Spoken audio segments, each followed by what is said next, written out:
მოგვთა საჩუქრები. $1 და 87 ცენტი. სულ ეს იყო. აქედან 60 ცენტი ბაყლებთან, ბოსტნეულის გამყიდველებთან თუ ყასბებთან გაუთავებელი ვაჭრობით დაზოგილ 1 პენიანებს შეედგინათ. საქონლის ზუსტ ფასზე ატეხილი დავები დელას უკვე ისე სძულდა, რომ სიმწრისგან ყურებიც კი უწითლდებოდა. სამჯერ გადათვალა ფული, ხოლო $1 და 87 ცენტი ჰქონდა. მეორე დღეს კი შობა დგებოდა. ის გადარჩენოდა პატარა, გაცვეთელ ტახტზე დამხობილიყო და აქვითინებულიყო. ასეც მოიქცა, რაც კიდევ ერთხელ ადასტურებს, რომ ცხოვრება ტირილის, სლუკუნისა და ღიმილისაგან შედგება. ამათ შორის კი სლუკუნი ჭარბობს.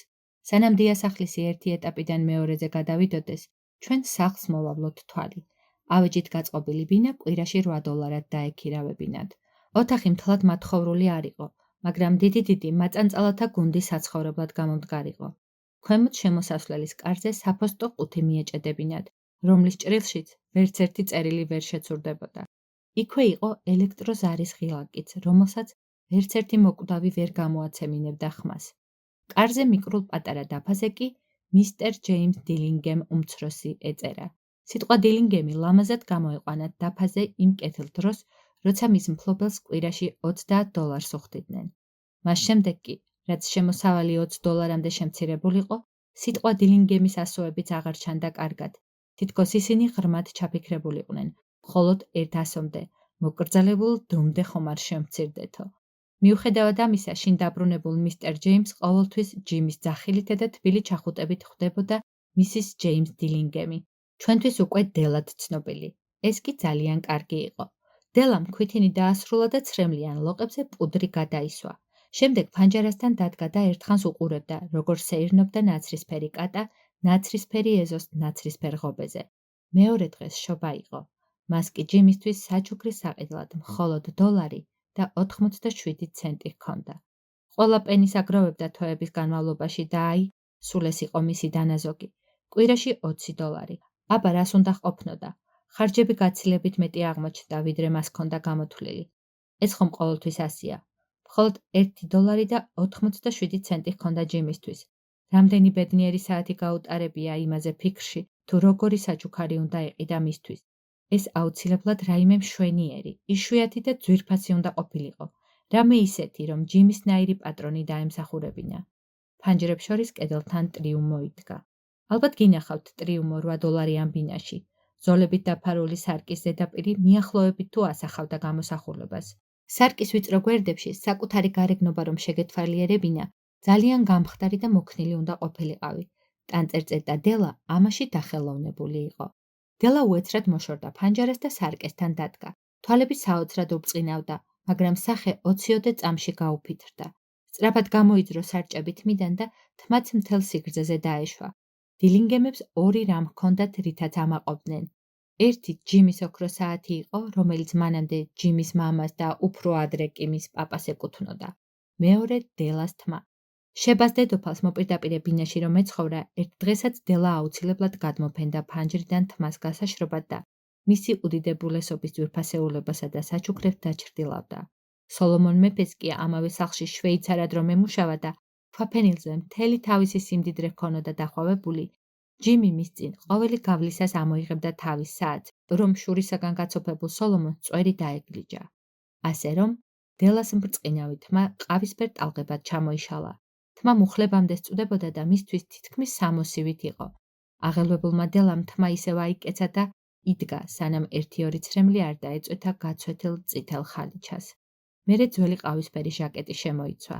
ძველი ყავისფერი ქუდი დაიხურა და ქვედაბოლოს ფრიალით დაეშვა კიბეებზე. დელა ერთ შენობასთან შეჩერდა, რომელსაც ასე ეწერა: მადამ სოფრონი, თმის ნაკეთობები. სულ ზედა სართულზე აიჭრა და იქ მოითქვა სული. ზორბა, გაფითრებული, გულცივი ქალბატონი პირდაპირ მას რომ უყურებდა, ნამდვილად არ ჰგავდა ვინმე სოფრონის. იყიდით ჩემს თმას? საერთოდ მე თმას ყიდულობ. უპასუხა ქალბატონმა. მოიხადეთ ქუდი? ერთი თვალი შევავლო? დელამ ქუდი მოიხადა და თმა ისევ ტალღებად დაეშვა. ქალბატონმა თმა გაწაფული ხელით ასწია და თქვა: $20. ახლავე მომეცით. მიუგო დელამ.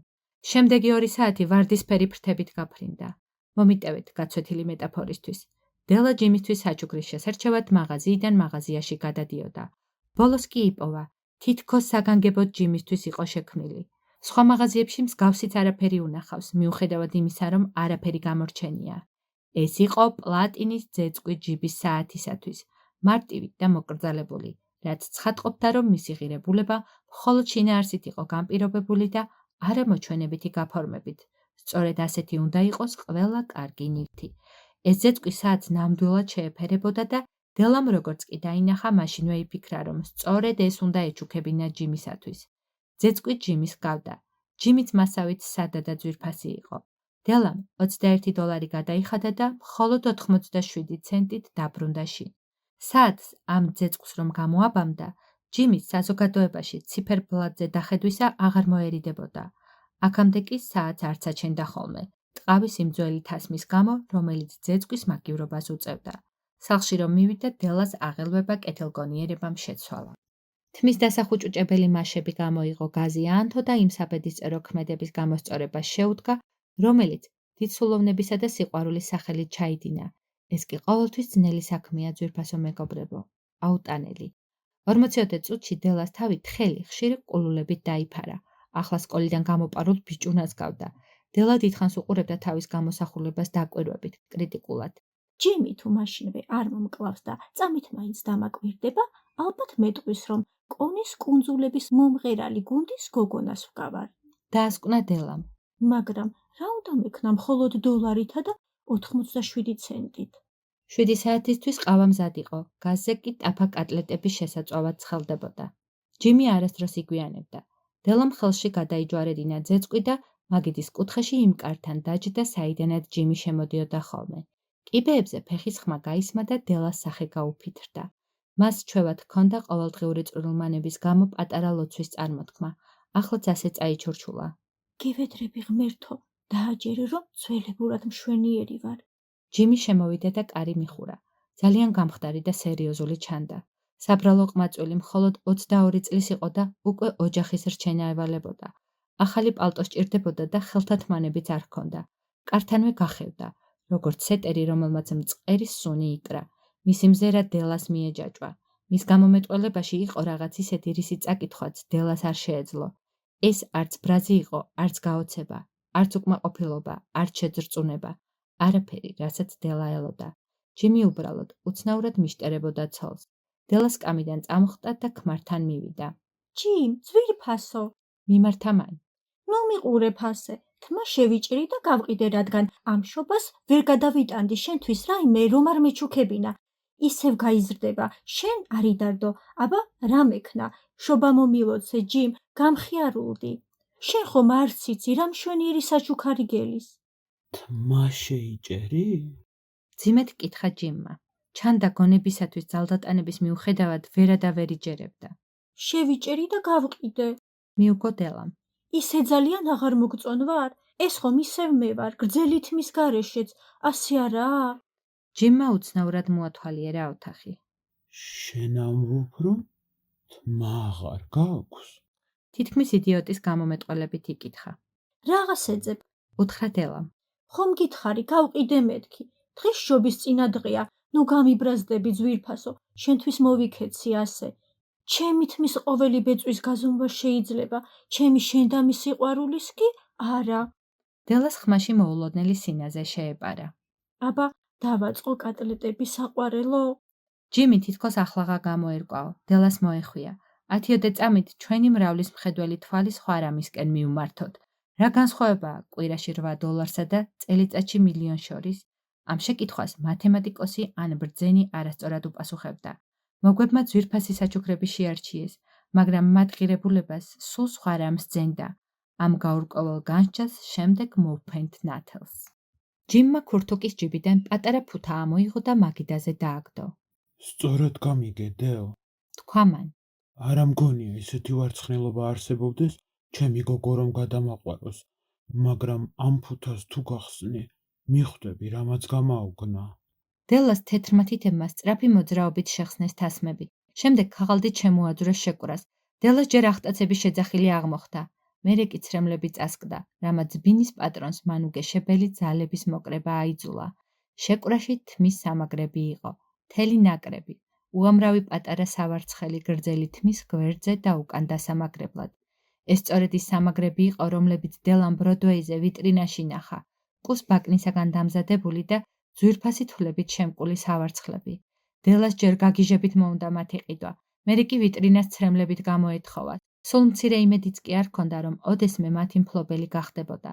ახლა სავარცხლები მას ეკუთვნოდა, მაგრამ აღარსად იყო ის დალალები ამ საუცხოო მოსართავებს, რომ უნდა დაემშვენებინათ.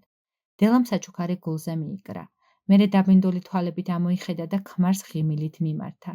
თმა ისე სწრაფად მეზრდება, ჯიმ. ამის თქმა იყო და ელდანაკრავივით წამოხდა. გაახსენდა, რომ ჯიმისათვის საჩუქარი ჯერაც არ ეჩუქებინა. ხელი გაშალა და გაუწოდა. ძვირფასი მეტალი დელას ხელის გულიდან მისსავე ნათელსა და მხურვალე სულს ირეკლავდა. საუცხოო არა, ჯიმ, მთელი ქალაქი მოვიარე, რომ მეპოვა. ახლა შეგიძლია დღეში 100 ჯერ დახედო საათს დროის გასაგებად. მომეცი შენი საათი, ვნახოთ როგორ მოუხდება. დათანხმების ნაცვლად ჯიმი ტახტზე მიწვა. ხელები თავქვეშ ამოიდო და გაიღიმა. ძვირფასო, მოდი ჩვენი საშობაო საჩუქრები გვერდზე გადავდოთ. ჩვენთვის ზედმეტად ძვირფასებია.